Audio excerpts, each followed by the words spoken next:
King of action Arjun Kapikad ಅವರು ಹೊಸ ಚಿತ್ರದೊಂದಿಗೆ ಬರುತ್ತಿದ್ದಾರೆ.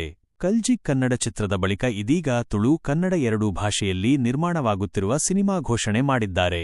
ಅರ್ಜುನ್ ಕಾಪಿಕಾಡ್ ಅವರು ಪ್ರಮುಖ ಪಾತ್ರದಲ್ಲಿ ಕಾಣಿಸಿಕೊಳ್ಳುತ್ತಿರುವ ಮತ್ತು ನಿರ್ದೇಶನ ಮಾಡುತ್ತಿರುವ ಹೊಸ ಚಿತ್ರಕ್ಕೆ ಟಾಸ್ ಎಂದು ಹೆಸರಿಡಲಾಗಿದೆ. ಟಾಸ್ ಚಿತ್ರದ ಟೈಟಲ್ ಟೀಸರ್ ಬಿಡುಗಡೆಯಾಗಿದ್ದು, ಖಡಕ್ ಪಾತ್ರದಲ್ಲಿ ಅರ್ಜುನ್ ಮಿಂಚಿದ್ದಾರೆ. ಟೈಟಲ್ ಟೀಸರ್ನಲ್ಲಿ ಇದು ಆಕ್ಷನ್ ಸಿನಿಮಾ ಆಗಿರಲಿದೆ ಎಂಬ ಸುಳಿವು ಕೊಟ್ಟಿದ್ದಾರೆ. ಅವಿಕಾ ಪ್ರೊಡಕ್ಷನ್ ಬ್ಯಾನರ್ನಲ್ಲಿ ಬರುತ್ತಿರುವ ಟಾಸ್ ಸಿನಿಮಾವನ್ನು ಸಾಗರ್ ಪೂಜಾರಿ ನಿರ್ಮಾಣ ಮಾಡುತ್ತಿದ್ದಾರೆ. ತೆಲಿಕೆದ ಬೊಳ್ಳಿ ದೇವದಾಸ್ ಕಾಪಿಕಾಡ್ ಅವರು ಚಿತ್ರಕ್ಕೆ ಚಿತ್ರಕಥೆ, ಸಂಭಾಷಣೆ ಮತ್ತು ಸಾಹಿತ್ಯ ಬರೆದಿದ್ದಾರೆ.